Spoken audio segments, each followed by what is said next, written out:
Cap Sport. Vous êtes de plus en plus nombreux à nous écouter et on vous en remercie. Donc merci vraiment de votre fidélité. Avec moi aujourd'hui, la supportrice numéro 1 de l'AS Nancy-Lorraine, Ingrid est avec nous. Salut Ingrid. Salut Maxime. Et enfin, fidèle réalisateur de cette émission et co-animateur, Hakim est là aussi. Salut Hakim.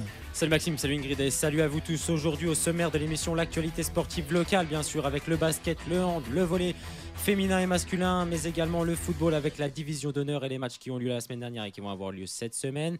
On aura également l'interview téléphonique de Philippe Bardot avec qui on va revenir sur le parcours des Lorrains sur cette semaine. Philippe qui est le directeur du premier tournoi futur à Villers-lès-Nancy et notre invité de la semaine dernière, rappelez-vous. L'actualité nationale avec 4-5 infos à ne pas avoir raté cette semaine dans les médias. Le quiz traditionnel, une brève analyse du dernier match de l'AS Nancy-Lorraine qui se déplace à Dijon donc samedi dans 2 semaines pour un match au sommet de la Ligue 2. Qui l'aurait cru au début de cette saison, ça fait plaisir.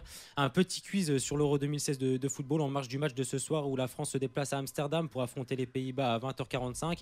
Voilà un petit quiz préparé par mes soins pour remettre tout le monde à niveau avant de voir ce que ça va donner ce fameux Euro qui débute en juin. Et enfin, pour finir l'émission, les pronostics, mais cette fois-ci des pronostics spéciaux, puisque ça sera concernant l'équipe de France, donc je disais, qui joue tout à l'heure à Amsterdam. Voilà, donc une émission riche, et en tout cas, on va sans plus attendre commencer par l'interview de Philippe Bardot, directeur du tournoi de Villers-lès-Nancy. Cap Sport, actu sportive locale.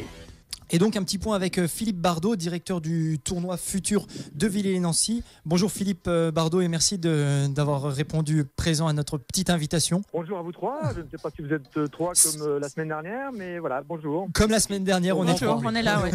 On est là. Alors Philippe, on prend de votre temps 5 petites minutes justement pour revenir sur ce début de tournoi, à la veille de la clôture du tournoi. Quel bilan pouvez-vous tirer pour le moment ? Écoutez, pour l'instant, un très bon bilan au vu du retour des joueurs, puisque évidemment c'est le retour des joueurs qui nous importe, donc un très bon bilan. Alors bon, malheureusement hier contre un Nice, notre tête de série numéro 1 s'est fait éliminer. Avant-hier, notre tête de série numéro 2, donc Michon, elle s'est fait éliminer aussi. C'est un petit peu dommage, mais voilà. Mais on voit de très bons matchs et on a un super retour, aussi bien des joueurs que des spectateurs. Donc là, vraiment, pour l'instant, tout roule.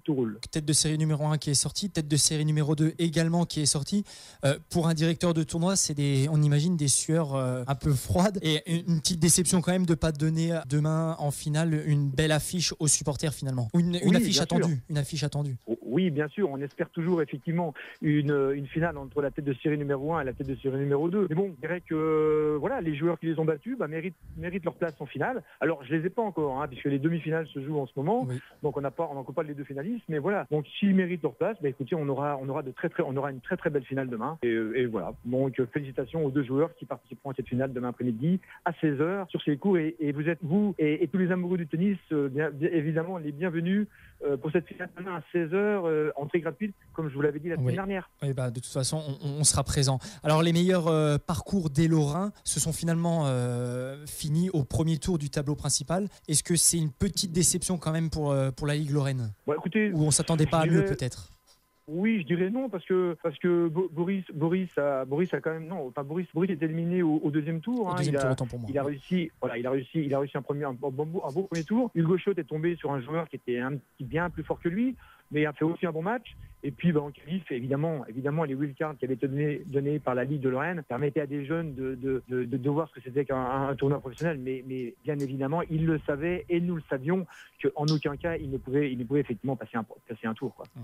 Alors on imagine que votre agenda du jour est un peu que vous n'avez pas forcément beaucoup de temps. Alors juste une petite dernière question au niveau des supporters justement, on a pu voir sur votre page Facebook et on le rappelle que vous avez une page Facebook Tournoi Pro Villers-lès-Nancy. Sur votre page Facebook, on a pu voir qu'il y a quand même des spectateurs qui se sont déplacés en masse tout au long de la semaine. On imagine que demain, les gradins vont être remplis. Est-ce que vous vous attendiez à un petit peu plus de monde ou alors vous êtes satisfait du retour des spectateurs ? Non, écoutez, non, je pense qu'on est satisfait parce que cette semaine, on a eu quand même un petit peu de monde. Donc aujourd'hui, donc on a eu de la chance. C'est férié en Moselle. Donc on a beaucoup de Mosellans qui sont là effectivement pour voir nos demi-finales. Donc non. Et puis évidemment, demain, ça va être effectivement effectivement la belle finale. On a 2 belles tribunes. On a de l'accueil qui est prévu pour tous les spectateurs. Donc je pense que demain, on va faire le plein, comme on l'a fait aujourd'hui, grâce à effectivement à ce jour férié en Moselle, quoi. Bon, en tout cas, on va suivre ça de très très près et on sera évidemment présent demain avec vous aux côtés des joueurs. Merci beaucoup d'avoir pris votre temps, Philippe Bardot, et on croise les doigts pour que le tournoi se finisse du mieux que possible. Merci bien à vous 3 et puis bonne soirée et à demain sur la finale. À demain, Philippe. Merci Philippe.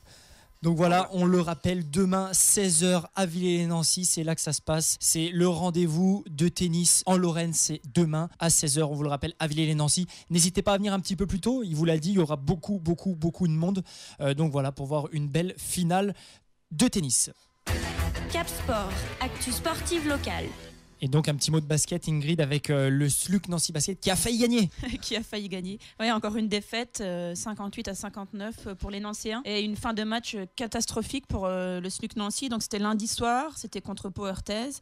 Donc si on peut rappeler le scénario des 5 dernières minutes. Les 5 dernières minutes qui m'ont fait mal à moi et à mon pari sportif. Exact. Donc à 5 minutes de la fin du match, le SLUC mène de 18 points. Et c'était alors que la catastrophe commence. Ils ont perdu 7 balles dans le dernier quart-temps, 3 dans les 2 dernières minutes, ce qui est récurrent cette saison. Donc les deux meneurs, Seine et Chikambu, sont assez logiquement pointés du doigt. Nancy a eu la dernière possession de balle alors qu'il restait 12 secondes de jeu, mais Steve Chikambu n'a pas su la convertir et s'est vu arracher le ballon des mains.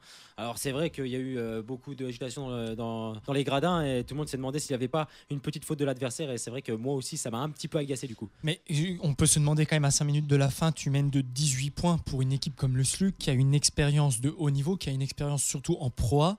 Comment depuis le début de la saison le SLUC Nancy Basket n'arrive pas à enchaîner des bonnes prestations, quoi.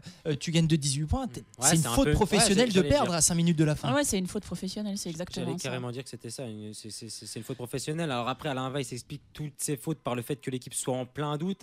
Cette nouvelle défaite ne va rien arranger. Bien évidemment, le SLUC a concédé sa 8e défaite à domicile en 12 rencontres. À noter que les supporters n'ont pas abdiqué. Pour autant, puisqu'ils étaient, il me semble, Ingrid, pas loin de 5000 lundi soir. Ouais, ils sont courageux. A priori, ils étaient encore 5000 lundi soir, à encourager sans cesse les Cougars, à s'élever apparemment contre une éventuelle faute à la dernière seconde, donc sur Steve Chikambu. Après, je pense que le match aurait dû être plié bien avant ça. Alors, les galères s'enchaînent pour le SLUC, parce qu'on a appris aujourd'hui que Michael Pietrus, donc il se plaint d'avoir mal au dos, est blessé, sera indisponible pour au moins 4 semaines, il me semble. On avait dit il y a quelques semaines que le SLUC était arrivé au bout de tous ses contrats pro. Ils sont limités à je ne sais plus le nombre, mais en tout cas, ils ne pourront plus recruter pour finir la fin de saison. Donc, il reste 7 contrats pro au SLUC Nancy pour finir la saison. Est-ce qu'il n'y a pas un petit problème dans le vestiaire là, justement, on sait que quand on est dans le foot ou comme dans les autres sports, dès qu'il y a un petit problème dans le vestiaire, une petite blessure, on se retire 4 semaines, on se retire 3-4 semaines. Est-ce que justement, il y a peut-être un petit problème du côté du SLUC, Hakim? Est-ce que tu en sais plus? Non, je pense que c'est pas forcément là-dessus, comme Ingrid vient de le dire. Je pense que c'est plus une question de contrat. Je pense que l'AS Nancy-Lorraine est un petit peu, je veux dire. Le SLUC Nancy. Le SLUC Nancy, pardon, a un petit peu la corde au cou financièrement, comme l'AS Nancy-Lorraine d'ailleurs. Et de ce fait, voilà, on peut pas se permettre de recruter. Et le SLUC, avait choisi de miser sur des anciens.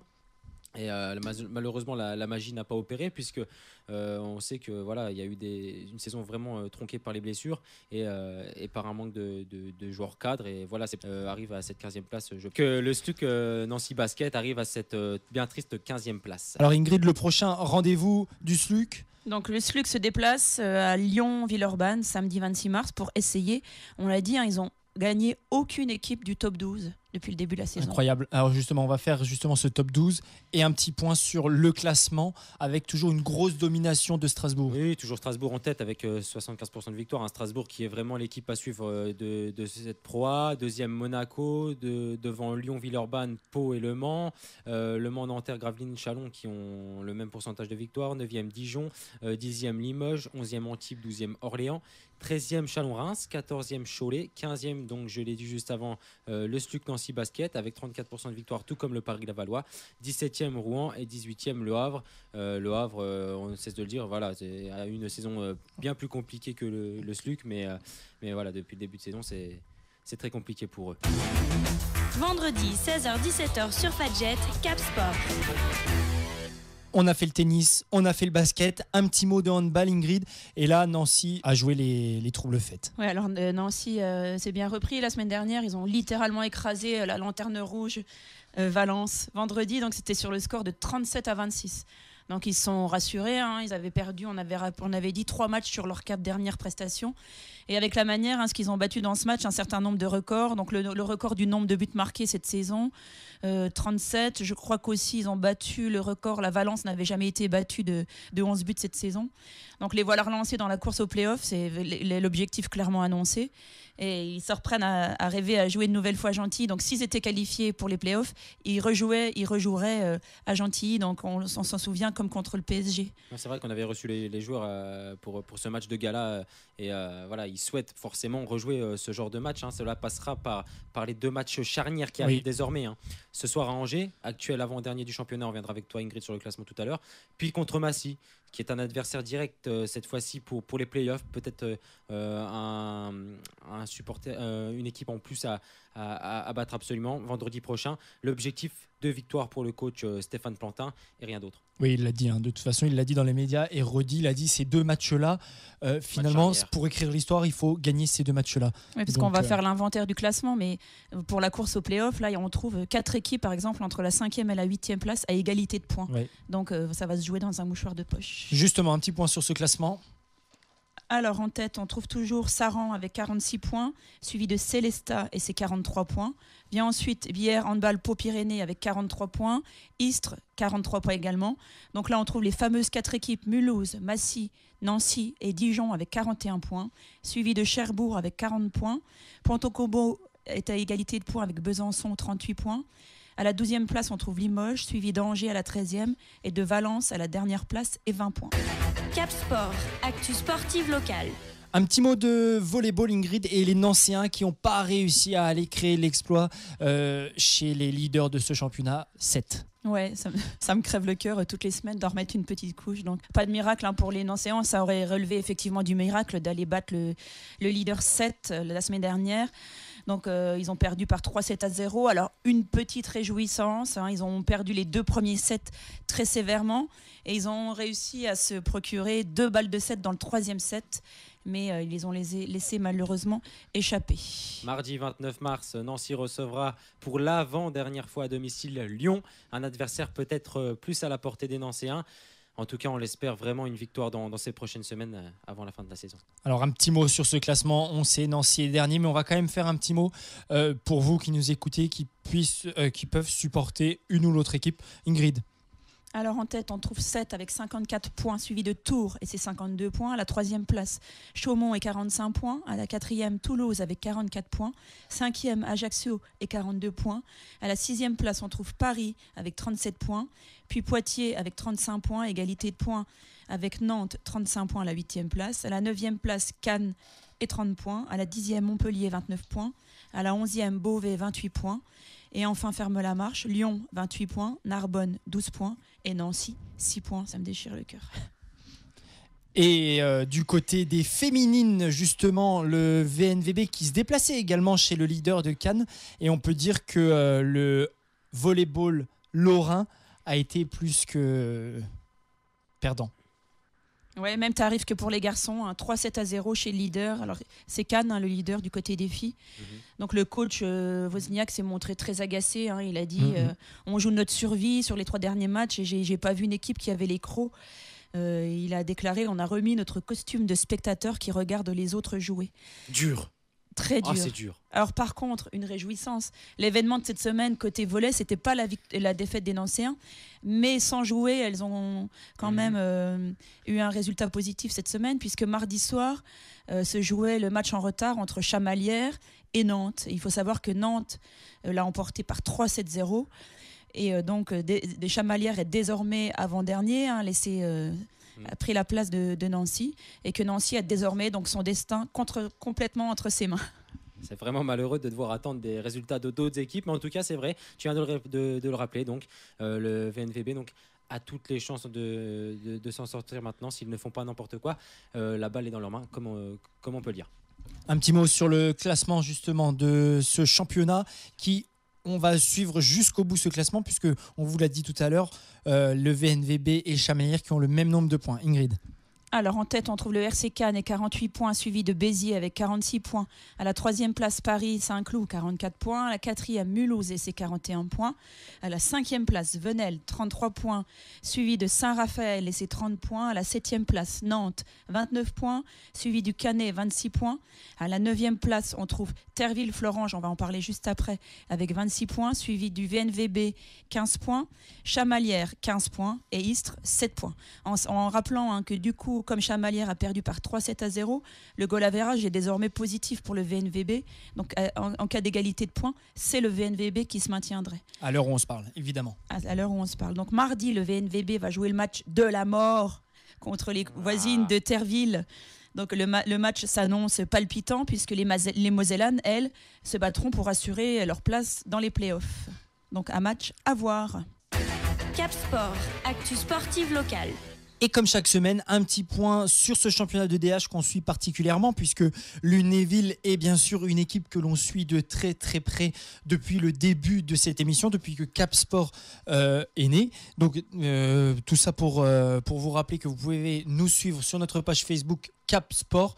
Je le répète et je le dis, merci de votre fidélité. Vous êtes de plus en plus nombreux à aimer, à commenter et à nous suivre chaque semaine. Donc merci beaucoup.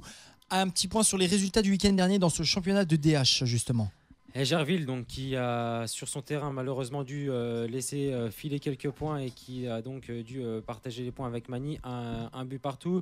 Metz s'est incliné sur son terrain face à Trémery. Blénaud s'est incliné également sur son terrain face à Saint-Avold. Neuve-Maisons est allé s'imposer à Sarrebourg 2-0. Saint-Dié s'est incliné sur son terrain face au FC Lunéville. Épinal était quant à lui exempt et Vemrange sur son terrain s'est incliné face au CSO Amnéville. Quelque chose à noter sur cette division d'honneur, Ingrid? Non, j'avais noté les basiques, la nouvelle victoire de Blénaud. Non, de Lunéville. De Lunéville, pardon. Oui. La nouvelle défaite de Blénaud. Donc voilà, j'ai l'impression de dire la même chose toutes les semaines. À domicile, de surcroît pour les Bélédoniens. L'importante victoire de Neuve-Maisons dans la course au maintien, de surcroît à l'extérieur. Et puis Jarville qui continue à piétiner juste au-dessus de la zone de relégation. Alors avant de voir les matchs de ce week-end, on va peut-être faire un petit point sur le classement justement pour voir les matchs qui nous arrivent et Lunéville qui est quasiment assuré maintenant de monter en CFA2. Oui, je ne sais pas à quel moment ça sera mathématiquement fait, mais on ne doit pas en être loin. Non, je pense que dans les prochaines semaines, ça va s'officialiser. Maintenant, c'est vrai que ça serait aussi une faute professionnelle en cas de non-montée de la part du FC Lunéville, qui, on le rappelle, donc, ont 45 points et sont premiers de cette division d'honneur, juste devant Saint-Avold qui a 33 points, troisième Amnéville 29 points. Tu voulais continuer, vas-y. Suivi d'Épinal avec 4e avec 28 points. À la 5e place, on a Magny et ses 27 points. Suivi de l'APM Metz et 26 points à la 6e place. De la 7e à la 9e place, on trouve 3 clubs à égalité de points, 22, Bar-le-Duc, Saint-Dié et Trémery. À la 10e place, on trouve Neuve-Maisons accompagné de Jarville et 20 points. À la 12e place, Sarreguemines et 17 points. À la 13e place, on trouve Vemrange. À la 14e place, Blénaud, 14 points. Et à la dernière place, Sarrebourg et 13 points. Un petit mot sur les matchs de ce week-end à suivre. Alors demain, Trémery reçoit Jarville, Lunéville reçoit la réserve d'Épinal. À 20h, Saint-Avold reçoit Vemrange, Magny reçoit Sarrebourg. Dimanche, Neuve-Maisons reçoit Saint-Dié. Sarreguemines sera au repos. Alors que le CSO Blénaud préféré d'Ingrid devra se déplacer à Bar-le-Duc. Cap Sport, actu sportive nationale. On fait une courte pause et on se retrouve juste après sur Fadjet 94.2. C'est Cap Sport, à tout de suite.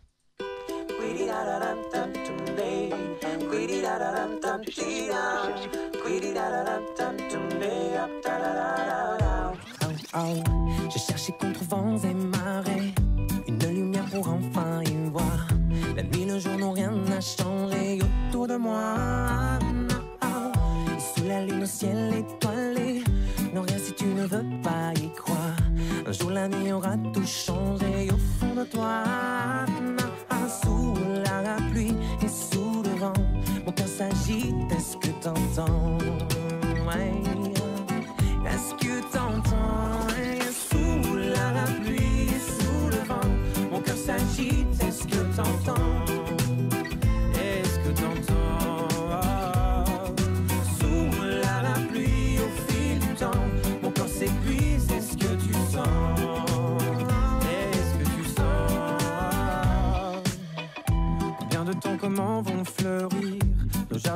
fruit du hasard? N'as-tu vraiment aucun souvenir au fond de toi? Combien de pleurs, comment vont grandir nos rêves perdus dans ces milliards? Un jour la vie te fera sourire, juste la la la la, ouais. Sous la pluie, sous le vent, mon cœur s'agite, est-ce que t'entends? Est-ce que t'entends? Sous la pluie, au fil du temps, mon corps s'épuise, est-ce que tu sens? Est-ce que tu sens? Je pleure, tu ne me vois pas. Je crie, tu ne m'entends pas. Je souffre, tu ne sens même pas. Sous tes pieds, juste là. Je pleure, tu ne me vois pas. Je crie, tu ne m'entends pas. Je souffre, ne m'oublie pas. Juste là. Sous la pluie, sous le vent, mon cœur s'agite. Est-ce que t'entends? Est-ce que t'entends? Sous la pluie, au fil du temps, mon corps s'épuise. Est-ce que tu sens? Est-ce que tu sens? Sous la pluie, sous le vent, mon cœur s'agite. Est-ce que t'entends? Est-ce que t'entends? Sous la pluie, au fil du temps, mon corps s'épuise. Est-ce que tu sens? Est-ce que tu sens?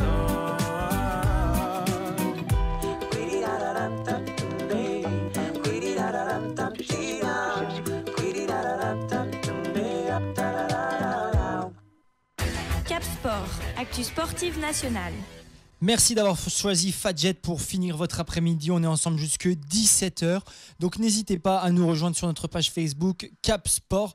Et évidemment, vous pouvez venir nous rejoindre aussi en studio si vous souhaitez participer à l'émission et que vous êtes sportif d'un sport ou d'autre et que vous voulez en parler. C'est facile, vous nous rejoignez sur notre page Facebook Cap Sport. Vous nous mettez un petit mot en message privé et on vous invitera en studio. Il n'y a pas de problème.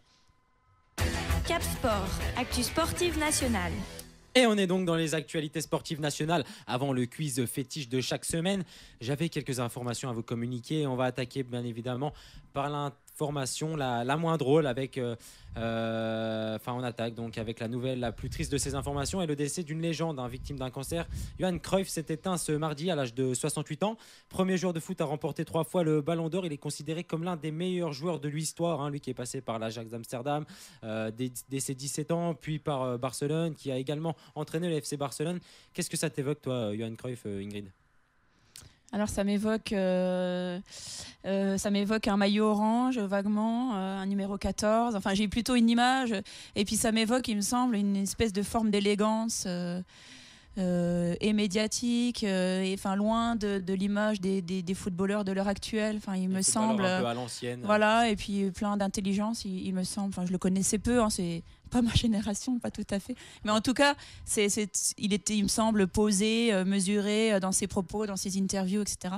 Ça m'évoque ça. En tout cas, tous les joueurs tous les joueurs ou tout son entourage qui ont pu contribuer donc à sa carrière ont un petit peu ces mêmes propos que toi, Ingrid. Ils disent que c'était quelqu'un d'assez sérieux, qui prenait toujours le jeu, qui était vraiment un passionné et un amoureux du football, comme on en fait de plus en plus rarement maintenant. Voilà, c'est vrai qu'à 68 ans, c'est pas notre génération, mais en tout cas, c'est un nom qui nous dit tous quelque chose. Donc voilà, la deuxième information que je voulais vous communiquer, c'est ce footballeur professionnel qui a été donc contacté par les grosses têtes. Ingrid, tu vas être un petit peu surprise par cette nouvelle, toi qui es une fan un petit peu des grosses têtes. Ouais, exact. C'est sûrement une première. L'idée a germé dans la tête de Laurent Ruquier, qui a succédé à Philippe Bouvard à la rentrée 2014, le soir du dernier réveillon. Pierre Boubi, le joueur en question d'Auxerre, passe la soirée avec son ancien coéquipier Samaritano, qui joue actuellement à Dijon, et d'autres amis. Laurent Ruquier répond à un des tweets apparus dans la timeline du joueur, Pierre Boubi, donc au gré des partages, et c'est ce qu'il a trouvé drôle. Ça m'amuserait que vous deveniez grosse tête, c'est ce que lui a lancé l'animateur. S'ensuit un échange au cours duquel le milieu de terrain formé à l'OL est passé par le TG, Metz et Nîmes, un vadrouilleur. a répondu donc par contre je couche pas Laurent, voilà pour la blague, mais Laurent Ruquier a apprécié, s'est marré et l'a rappelé comme convenu en 2016. Entre temps Boubi a rejoint Orléans en national, et si la priorité c'est encore le foot, parce qu'on rappelle qu'il a quand même juste 32 ans, il concède, j'étais chaud bouillant, il m'a dit que je pouvais venir quand je voulais, alors j'ai profité qu'on n'avait pas de match ce week-end. Donc il a enregistré des émissions qui sont passées donc cette semaine, mercredi et jeudi de 16 à 18h, les grosses têtes, au milieu de certains joueurs, de certains chroniqueurs célèbres tels que Bafi, Mergo ou Ben Guigui. Qu'est-ce que ça t'évoque, Ingrid? J'ai écouté l'émission surtout, et d'ailleurs j'ai cru que c'était Max Boublil pendant toute l'émission. J'avais mal compris son nom et Laurent Ruquier n'arrêtait pas de lui dire, et vous qui jouez au foot, et je comprends maintenant qui était là. Je trouve que pour une première, il a vraiment pas eu froid aux yeux, il s'est payé Jean-Pierre Coff un certain nombre de fois. Donc effectivement, il a l'air d'avoir beaucoup d'humour. Ouais, de toute façon, il prend aucun risque, je veux dire, c'est purement... On sait aussi la passion de Ruquier pour le foot, pour le Havre. Il s'était investi un moment, je crois qu'on parlait même de lui à la présidence du HAC. Ah si, oui. Il est originaire du Havre, il est passionné de foot, et il y a un moment, il voulait mettre ses billes et s'investir financièrement au HAC. Donc toi qui aimes le football et ses grosses têtes, tu penses que ça me ravit cette semaine? Ouais. Pour l'instant, il en a fait une, si je me trompe pas. Mais non, il a été là toute la semaine, autant pour moi. Alors j'en ai entendu une sur les deux. La troisième information que je voulais vous communiquer, c'est encore une histoire de voiture. Une voiture encore très chère. Le milieu de terrain de Manchester City, Samir Nasri, s'est vu confisquer sa Lamborghini dimanche en se rendant au stade pour assister au derby de Manchester. Son véhicule n'était en effet pas enregistré en Grande-Bretagne, donc c'était pas une question de vitesse excessive sur les routes pour une fois. Donc c'est un chauffeur du club qui est venu le récupérer. Le joueur, si on peut dire encore joueur tricolore, à quelques encablures du centre d'entraînement des Citizens. Il ne s'agit pas des premiers déboires du Marseillais en la matière, puisqu'il avait écopé d'une suspension de permis de 6 mois en 2013 pour plusieurs amendes impayées. Donc c'est quand même assez c'est récurrent chez les footballeurs d'avoir des problèmes avec les voitures. On sait à Nancy, le gardien numéro 2 de l'AS Nancy-Lorraine, actuellement prêté par l'Olympique de Marseille, Brice Samba, qui a également plus de permis actuellement, enfin du moins. Je pense que ça arrivait à beaucoup de joueurs dans certains clubs. Voilà, des petits excès que nous on ne pourrait pas faire, parce que je l'ai déjà dit. Pourquoi? Parce qu'on n'a pas de belles voitures. Voilà, on n'a pas de Lamborghini. Et on n'a pas leur talent. Peut-être toi, Ingrid. Non, mais en tout cas, si tu faisais des excès, ça se saurait sans doute un petit peu moins que Samir Nasri, surtout. Pourquoi? Oui, pourquoi? C'est quand même Hakim de Fadjet. Sympa. Allez, autre info. Ce week-end, le Barça a été tenu en échec sur le terrain de Villarreal 2-2. À cette occasion, Lionel Messi a expédié un ballon dans les tribunes. Je sais que vous avez tous vu ces images qui ont fait le tour du monde. Ce ballon a terminé donc dans la tête d'une spectatrice. Celle-ci a fait un malaise et l'image de son évanouissement a donc fait le tour des médias. Je suis fan du Real et je n'aimais déjà pas Messi, mais là, je l'aime encore moins. C'est ce qu'elle a déclaré donc sur la chaîne espagnole.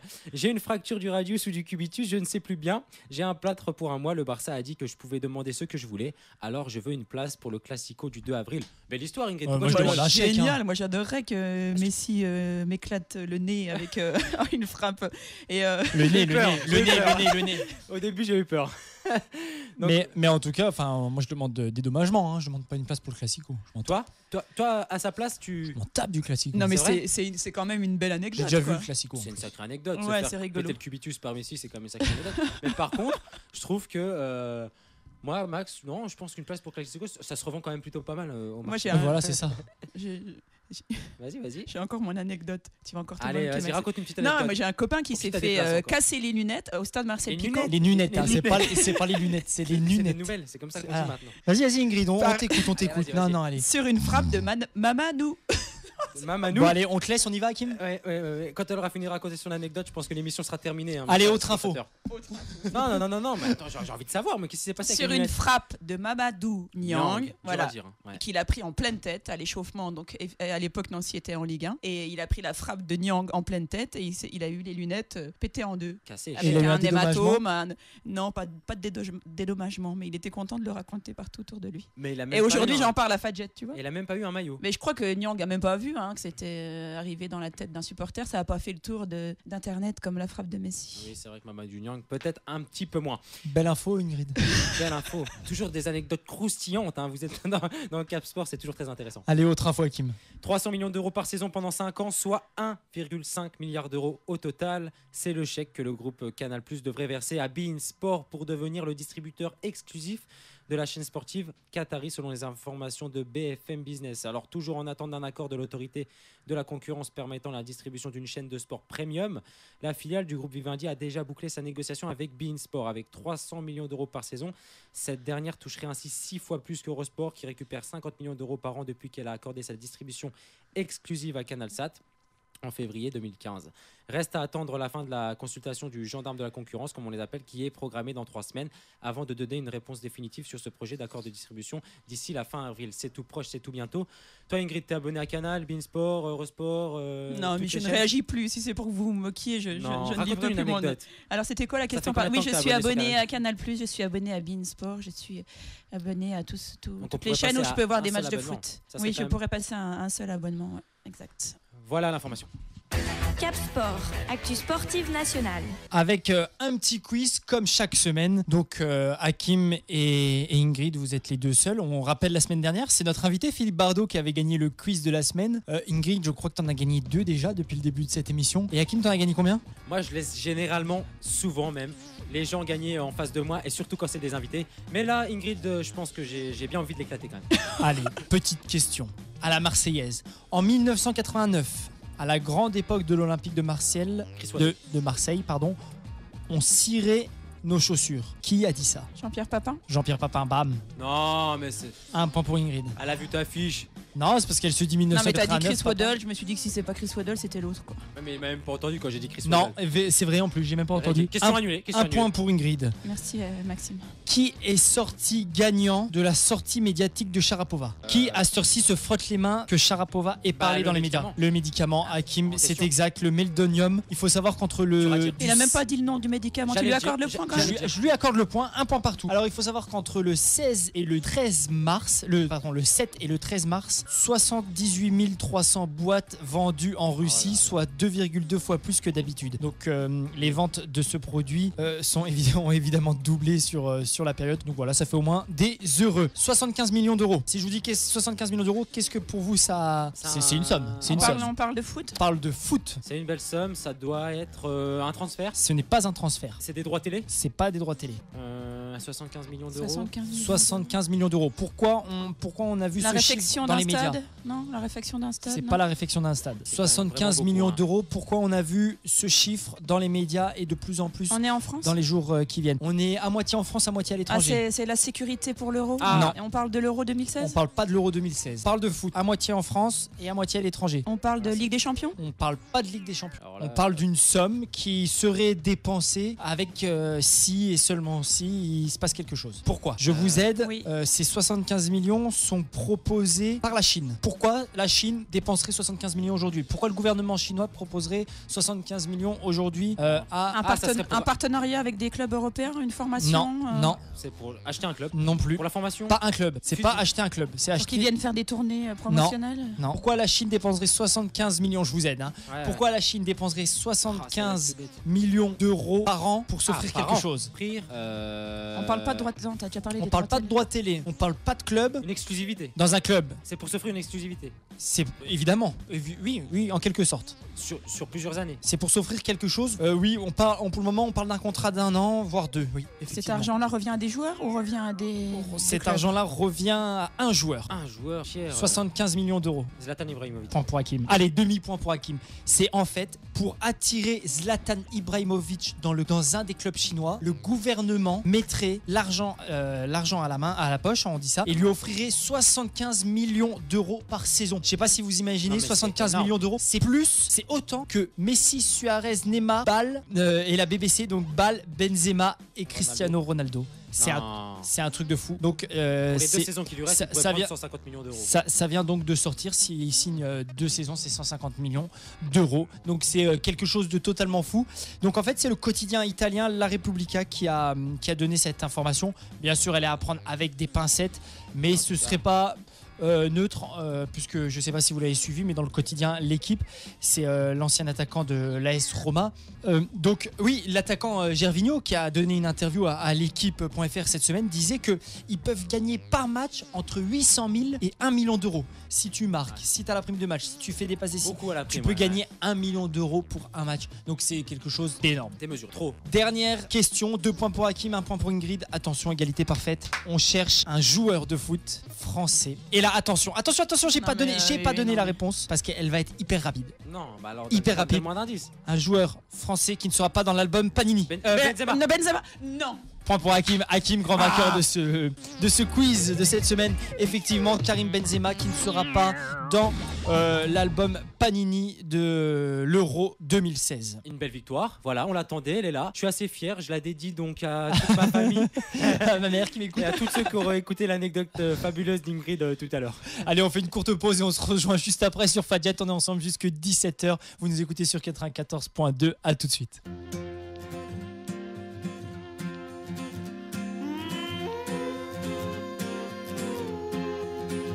Quand le vague à l'âme me guette, quand l'envie d'ailleurs me reprend, quand je sens le temps qui s'arrête et quand ma vie en dépend, je suis libre, regarde comme mes ailes prennent le vent, je me laisse aller, baisse la garde et me tourne vers l'avant.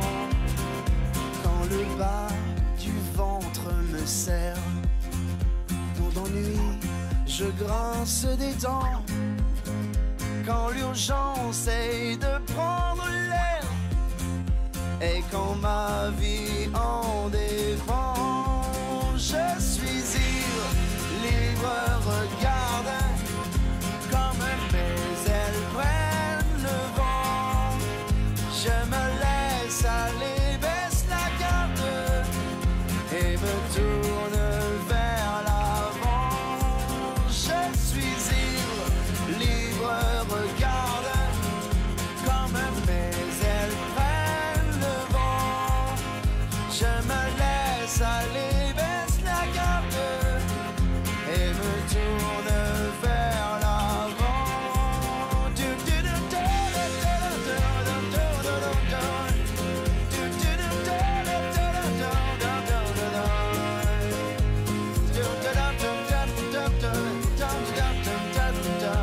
Je me tourne vers l'avant. Apprendre à vivre avec l'histoire, les regrets, les coups et les bosses, s'envoler sans perdre la mémoire, réaliser ses rêves de gosse, parcourir les monts et les plaines, m'a toujours fait perdre le nord, une nomade au creux de mes veines, m'a soufflé ces quelques sorts.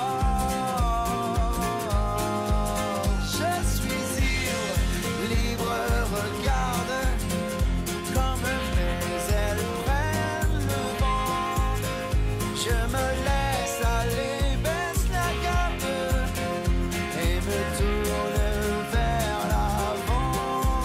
Je suis libre, regarde comme mes ailes prennent le vent, je me laisse aller, baisse la garde et me tourne vers l'avant.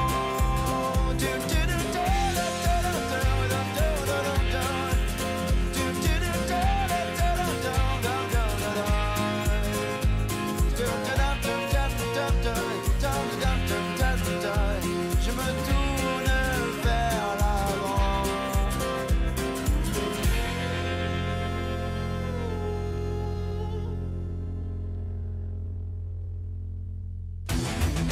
Vendredi 16h-17h sur Fadjet, Cap Sport.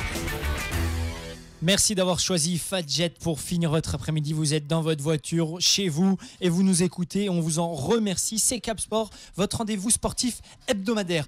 Alors, Hakim, justement, tu as un petit quiz pour rappeler un petit peu l'historique de l'équipe de France qui se déplace, qui joue ce soir en match amical. En fait, c'est plus précisément en vue de ce match de l'équipe de France, Ah. qui est une préparation pour l'Euro 2016. Un petit rappel, 4-5 questions en forme de quiz pour Bonne voir, chance, si vous, Ingrid. Je vais t'éclater. pour voir si vous êtes tout simplement à niveau Avec des et trucs. si vous connaissez la base de cet Euro. Tout d'abord, question numéro 1. Alors que le regard de Max sur Ingrid est assez sanglant, à quoi ressemble la mascotte? De l'Euro. Un coq. Un coq, un bonhomme, un perroquet? Et en plus, c'est un peu notre logo C'est légèrement de notre Cap logo Sport de l'émission. sur l'émission Facebook. Je dirais moi que c'est une C'est un poule. bonhomme. C'est une poule. Un bonhomme? Non. Bah, si il dit que ça ressemble au logo. Plus précisément, Non, c'est quoi? C'est une poule, non? Bah, c'est un coq, nécessairement, non? C'est un super-héros. Ouais, moitié de point. C'est un garçon avec une cape, tout simplement, on va dire. Bah oui, donc un super-héros. Mais ce n'est pas un coq, non, Ingrid. Ah bon? C'est un garçon avec une cape. Point pour Max. 1-0. Yes. Pour une fois qu'il joue, donc il mène. Mais attention, quelques questions pour te refaire. Il a lâché le téléphone, il a fini de tricher. Comment est-ce qu'il s'appelle? Oh, Maxime. Ah non, on parle pas de lui. Footix? non, Alors là, aucune idée. Footix, Driblou, Golix ou Super Victor? Super Victor. Ah, je vous savais saviez. qu'il s'appelait Victor, je le savais en plus. Non, Super Ah, je Victor. te jure que je savais qu'il s'appelait Victor, mais j'avais Ex oublié. aequo. Ex aequo, ex aequo. Ok, Franchement, un point et demi Je et l'ai pas dit un 0,5. peu avant. Il faudra écouter le replay au ralenti. Ouais, mais je vous accorde pense un que point chacun parce que là on Allez, n'a c'est pas parti, le temps. 2-1 pour moi. 2-1 pour Max. Dara. Quel pays a gagné le dernier Euro? L'Espagne. L'Allemagne. Non, c'était La Belgique. Non. bien, Non. c'était bien ta première L'Espagne, impression. l'Espagne, Mais je l'Espagne, regardais- l'Espagne, je regardais- l'Espagne, je regardais Ingrid, mais Dara. J'étais aucune- larguée. Non, mais aucune- le temps que ça remonte. Trois. Oh, purée. aucune réaction. Non, 3-1. aucune. 3-1. Bah, en même temps, j'ai pas eu le temps. Bah oui, mais là t'es pas très réactive. Hein. Non, Bam. pas du tout. Question pour te refaire, 4e question. Bam bam. 7 Euro 2016 qui va se dérouler, je le rappelle, en France. Oui. Sera la combienième édition 84e édition. de l'Euro? C'est plus, c'est moins. C'est moins. Bah, 20e édition. Laisse-moi compter. Vous Là- avez- chacun, je vais écouter. Chacun une proposition. Celui qui se rapproche le plus aura la bonne réponse. Vas-y Ingrid, je te laisse. Non. C'est toi qui mène, c'est toi qui propose et moi. D'accord, très bien. Alors, il y a plus de. Je peux même pas faire honneur aux femmes, quoi. Non, il n'y a plus. Espèce de truand. Est-ce qu'Ingrid est une femme déjà? Bon, d'accord, je vais donner mon. Et Ouais. moi, je vais dire que c'est la 24e édition de l'Euro. Ingrid, plus, moins, Non, attends, elle donne 24 son chiffre. éditions. 24, Donne un chiffre, hein. 96. Je dirais que c'est de la 18e édition. Point pour Ingrid. Mais ouais, mais. C'est la 15e édition du championnat d'Europe. C'est la 15e édition, ce qui est déjà pas mal, Max. 3-2. 3-2 pour Max. 3-2, oui, c'est ça. Ingrid peut égaliser. Il y avait Sur- 2-1 avant la question. Non, il y avait 3-1. Ingrid peut égaliser. Elle est difficile. Elle compte 2 points. Elle compte 2 points. Ah, Elle compte ça 2 me va. points. Ingrid peut se refaire, Ouais. refaire. Qu'est-ce qu'il ferait pas pour la faire gagner? De quand à quand se déroulera cette nouvelle édition? Les dates précises. on les Début entend le 11 partout. juin. Du 11 juin au 13 juillet. Non. Du 11 juin au 12 juillet. Non, Est-ce que déjà on est bon sur la date du 11 juin? non. Le 13 juin. juillet, c'est juste. 12 juillet, c'est juste la date anniversaire de la victoire de la Coupe du Monde, non? Non plus. 14 juillet, Non plus. 13 juillet, Non plus. 15 juillet, Non plus. 16 Vous juillet. allez tous les faire? 9 juillet. Non. Ça, c'est le même pour les deux, pour l'ensemble du mois. Alors. C'est le même chiffre. 8 juin, 8 juillet. 9 juin, 9 juillet. Non. 10 juin, 10 juillet. Ah 10 juin, 10 juillet. Non, mais je 10 juin, je m'inscris 10 en faux. juillet. Il a parlé 2 fois. Tu diriges en faux. Et le vainqueur est. Bip bip, petit bip bip pour toi. Victoire de Max donc sur cette émission. Mais j'ai pas de bip bip. T'as pas de Je vais bip bip. essayer- Aïe, J'en aïe, trouverai aïe, un aïe. pour la prochaine Alors fois. justement, petite liste de Didier Deschamps que du match de ce soir, l'équipe de France se déplace aux Pays-Bas, à Amsterdam, à 20h45. On va faire un petit point sur la liste de Didier Deschamps. Ingrid, je te laisse l'honneur. pour te remettre de cette belle double défaite en 2 quiz, ce qui est rare dans l'émission, double défaite. Tu me laisses l'honneur de parler du beau Benoît Costil, donc pour parler des gardiens, qui sera accompagné de Loris et de Mandanda. Au niveau des défenseurs, donc on trouve Digne, Evra, Jallet, Koscielny, Mathieu, Sagna, Sakho et Varane. Pour ce qui est des milieux, donc Cabaye, Diarra, Kanté, Matuidi, Pogba, Sissoko. Et enfin pour les attaquants, Coman, je sais jamais. Coman, Gignac, Giroud, Griezmann, Martial, Payet. Voilà, une bien belle équipe. Et à mon avis, il va faire tourner dans ce rendez-vous Didier Deschamps, puisqu'on n'a toujours pas vu Kingsley Coman en tant que titulaire en équipe de France, donc peut-être qu'il sera titulaire cette fois-là. On a un Gignac justement aussi, on veut tester son niveau, puisqu'on le rappelle, il joue au Mexique. On a également Olivier Giroud qui ne marque plus avec Arsenal et qui est en panne de but. On va voir comment il est même sera. Dans le trou. Il est carrément dans le trou, Giroud. On va voir comment il sera également avec l'équipe de France. Oui, Ingrid ? Non, toi tu dis qu'il va faire tourner, mais est-ce qu'il va pas voilà, l'échéance approche. Est-ce qu'il est quand même pas à la recherche de son 11 type de plus en plus? De toute façon, oui, ça c'est une chose, mais on a toujours une incertitude sur le cas de Valbuena et de Benzema. Ah non, ça y est, Benzema s'est tombé. Il peut être à nouveau appelé en équipe de France. Bon, il n'est pas dans cette liste, il sera certainement dans la prochaine. Je pense que, vu les déclarations de Didier Deschamps cette semaine dans la presse, qui dit que tous les clubs du monde nous envieraient d'avoir un attaquant de ce statut. Donc, je pense que ça veut bien dire ce qu'il pense sur le garçon. À mon avis, c'est un joueur qu'on verra donc à la pointe de l'attaque de l'équipe de France. Mais tu l'as dit, ça peut être un match aussi pour tester des nouvelles révélations, telles que Kanté, donc, qui évolue à Leicester. Qui a été appelé pour la première fois pour ce match aux Pays-Bas. Et voilà, donc quelques petites choses. Retour de Dimitri Payet, très important. Retour de Dimitri Payet, qui est l'homme en forme carrément de cette équipe de France. Voilà, un Diarra un petit peu en deçà de ses dernières performances. Un Jallet régulièrement remplaçant à l'OL. Un Mathieu qui a joué ces derniers temps au Barça en tant que défenseur. Qui a fait des boulettes. Voilà. On retient que c'est pas vraiment une boulette. Voilà, c'est vrai qu'il a marqué un couscous aussi. Dernier. Donc voilà, je pense que c'est une équipe, en tout cas pour ma part, je suis du même avis qu'Ingrid. Il va essayer de chercher des certitudes, ce sélectionneur. Complètement. Allez, justement, un petit pronostic pour le match de ce soir entre les Néderlands et la France. Cap Sport, les pronostics. Honneur aux femmes, Ingrid, que vois-tu dans ce match ? Alors moi, je vois une belle victoire des Français. Je dirais 3-0 pour les Français. Et je dis que Payet va être étincelant. Puisque Deschamps lui a donné sa chance, il est obligé d'honorer et de se montrer. Et je pense qu'il va prouver à toute la France qu'il a largement sa place pour l'Euro.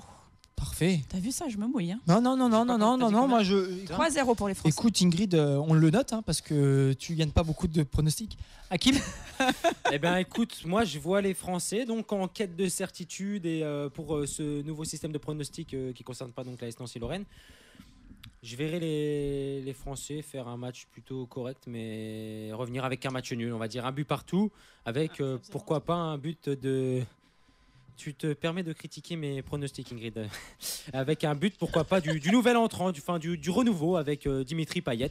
Un but partout, c'est mon pronostic. Et toi, mon petit Max? Eh ben, je ne vais pas vous perturber et je pense que je vais laisser justement mes pronostics habituels. Et je vois un match fermé, un match fermé 0-0 et un 0-0 sur la pelouse des Pays-Bas. On fait une courte pause et on revient juste après. On va parler de l'AS Nancy-Lorraine et cette belle victoire très très très importante contre Lens. Merci de rester sur Fadjet. On compte sur vous. À tout de suite.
These presents don't really come for free.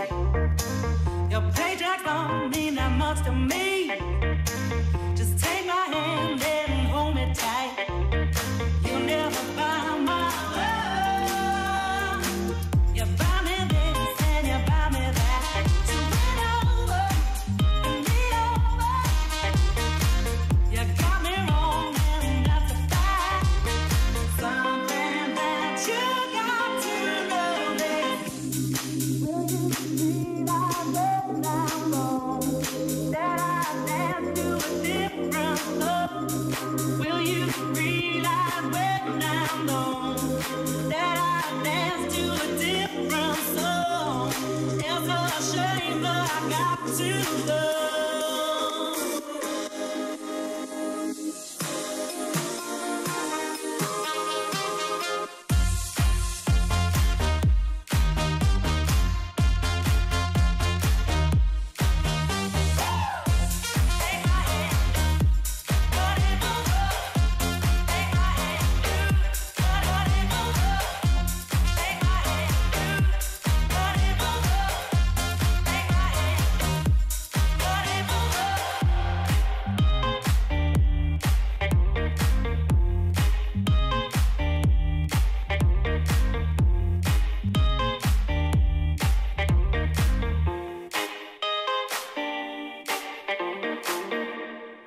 L'avant-match de l'ASNL.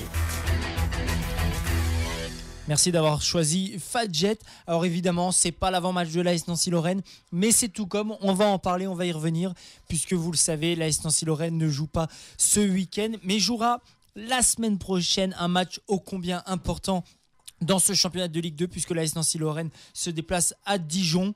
Un déplacement ô combien important également pour les supporters, puisque on vous le rappelle, c'est un déplacement qui est déjà complet, puisque 600 Nancéens seront présents à Gaston Gérard pour suivre ce match de haut de tableau entre un Dijon qui bat un peu de l'aile et un Nancy en forme justement. Un petit mot avec vous, l'AS Nancy-Lorraine qui recevait la semaine dernière le RC Lens. Alors un match assez fermé finalement, hein, on peut le dire, et ce but d'élévateur de Anthony Robic qui donne la victoire aux Nancéens. Ça, vous n'avez pas eu un bug dans votre autoradio, hein, c'était d'élévateur. Donc on va se faire assez bref quand même sur le retour de ce match de l'AS Nancy-Lorraine, parce qu'il nous reste un petit peu de temps avant 17h. Merci de le préciser. Juste, on va revenir, tu l'as dit, c'était un match assez fermé. Je pense que c'est surtout deux équipes qui étaient bien en place, qui avaient entre guillemets un petit peu peur de sortir et de se mouiller pour ne pas avoir à subir un contre, et donc ces deux équipes qui restaient en place n'avaient pas donc les possibilités offensives de faire quelque chose. Voilà, il s'avère que Robic a réussi néanmoins à percer la défense et à inscrire ce but. Max, on était ensemble, on s'est demandé vraiment quand est-ce qu'il allait frapper. On s'est dit c'est pas possible, il attend de rentrer dans le but avec le ballon, mais c'est un but qui a fait énormément de bien à l'AS Nancy-Lorraine, et à l'heure actuelle c'est grâce à ça qu'on peut parler d'un gros match à Dijon le 2 avril. Allez, on peut dire sur Anthony Robic justement que c'est un joueur qui est en forme avec l'AS Nancy-Lorraine, puisqu'il marque de nombreux buts. Sur l'aspect maintenant technique, c'est pas le meilleur dans les troupes de Pablo Correa, mais c'est un joueur qui mouille le maillot, c'est un joueur qui se donne les moyens de faire la meilleure passe, le moyen de marquer un but comme on l'a vu samedi après-midi. Et voilà, je veux dire par là que malgré tout, l'homme du match et celui peut-être qui n'a pas été sur les devants de la scène, c'est Benoît Pedretti. On n'est pas d'accord. Il a eu quand même la meilleure note. Je redonne un débat. Il a eu quand même la meilleure note dans France Football. Je pense qu'on a vu tous le même match. Il a fait un match très complet. Dans ses relances, elles étaient justes. Les duels, il en a. Et défensivement, enfin moi j'ai souvenir des 10 dernières minutes du match où il a fait des interventions défensivement qui ont été salvatrices pour Nancy. Quoi. J'avais compris l'inverse, d'accord.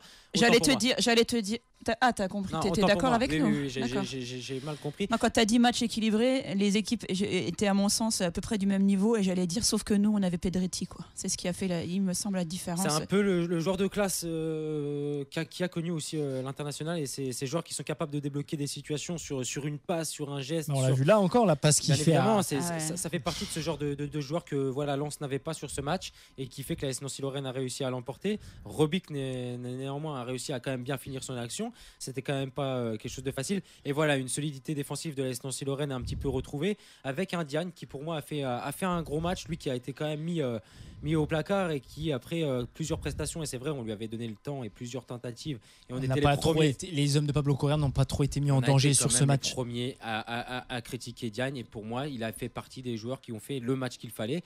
Et non, je suis désolé, mais il a plusieurs fois fait des interventions. Ah oui, en première mi-temps, j'ai souvenir aussi qu'il a été pas mal des sollicité, interceptions qui ont été très très très importantes.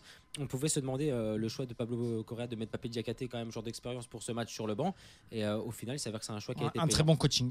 Pour moi, le flop de ce match, ça serait plutôt Guy Dilayer, qui a, à mon sens, récupéré des ballons, certes, mais qui a eu un déchet technique, mais incalculable. Il manque encore un peu de temps de jeu pour revenir à son meilleur niveau. On le rappelle, il revient de blessure. Il est jeune, je pense qu'il manque surtout d'expérience, mais voilà, il était en pleine bourre. Et là, sur ce match-là, en tout cas, je pense que il n'a pas dû avoir une note très élevée. Et moi, je mettrais Aïd Benasser dans le même sac. Pour moi, ils sont pour l'instant vraiment pas au niveau qu'ils nous ont montré en début de saison, quoi. Alors, je voudrais juste Robic. Voilà, moi, je suis fan de ce genre de joueur. Effectivement, c'est pas le plus talentueux, mais il montre tellement d'envie. Enfin, quand on voit la célébration de son but, voilà, il mouille le maillot, il se bat. Enfin, moi, j'aime vraiment beaucoup. Alors évidemment, ça sera peut-être un peu juste pour de la Ligue 1, mais j'aime vraiment beaucoup ce profil de joueur. Il me fait penser à des Berenguer à l'époque, alors à un poste différent, mais qui se battait avec un petit bagage technique, mais qui mouillait le maillot toujours. Voilà. Berenguer, qui, on le rappelle, a dit hier dans les colonnes de l'Est républicain: si l'AS Nancy-Lorraine m'appelle pour X ou Y tâche, je serai là et je cours. Donc c'est dire s'il est attaché également. Ouais. Voilà, c'était la petite parenthèse. Il est encore attaché au club lorrain. Un petit mot sur le classement, Hakim, avec Hakim et Ingrid, avec Dijon qui est toujours en tête, mais l'AS Nancy-Lorraine revient à 2 points. Donc on rappelle qu'après ce match, il reste plus que 7 matchs pour accéder donc à l'élite, et donc 21 points à distribuer. Ça serait également donc une faute professionnelle de ne pas monter, sachant que l'AS Nancy-Lorraine à l'heure actuelle donc est la meilleure équipe à domicile. Et la deuxième, il me semble, meilleure équipe à l'extérieur. Donc je pense qu'on va quand même chercher des points partout où il faut. Et à la maison, c'est du costaud. Donc je ne vois pas l'AS Nancy-Lorraine rater la montée cette saison. L'AS Nancy-Lorraine qui est donc deuxième avec 58 points, juste derrière Dijon, qu'on va affronter donc la semaine prochaine avec 60 points. Un match très important. Tu y vas, Ingrid ? Peut-être, je réfléchis. Et on se prend à rêver à nouveau du titre. Il me semble qu'on l'avait mis un peu de côté en se disant que monter, ça serait déjà satisfaisant. Et là, on se rend compte qu'on est à portée de fusil de Dijon, et puis que fêter un titre de Ligue 2 à Marcel Picot, ça pourrait être sympa aussi lors du dernier match. Ouais. Ça pourrait être sympa, mais voilà, c'est pas fait. Les Dijonnais n'ont pas dit leur dernier mot dans la bataille. Mais c'est vrai qu'ils baissent un petit peu le pied, et Nancy, au contraire, peut aller chercher quelque chose. Ça va être en tout cas un match très intéressant à suivre. Troisième, donc, c'est le Red Star avec 52 points, et déjà ce petit écart de 6 points qui est très important à cette phase de la saison. Quatrième, Le Havre, 51 points. Cinquième, nos amis messins, 50 points. Sixième, Clermont et Lens avec 46 points. Huitième, Auxerre, 45 points. Voilà, ça commence déjà à faire un petit peu compliqué pour la montée, et les Brestois dont on parlait la semaine dernière, qui pouvaient encore espérer, n'ont malheureusement pas eu la victoire qu'ils devaient avoir, et sont condamnés à rester donc en Ligue 2 à cette 9e place. 10e, Ajaccio et Tours, ainsi que Bourg-en-Bresse avec 40 points. 13e, Laval, 35 points. 14e, Valenciennes, 33 points. 14e, Nîmes, 32 points. Et je te laisse faire les petits derniers, Ingrid, de ce classement de Alors, Vian-Tonon-Gaillard à la 16e place avec 31 points, égalité de points avec Niort, 31 points. À la 18e place, on trouve Sochaux, 29 points. Créteil, 29 points également. Et à la dernière place, 20 points. Donc ça semble jouer pour Paris FC. Par contre, voilà, pour l'ensemble des clubs qui les précèdent, ça va être serré jusqu'au bout. Oui, vas-y. Non.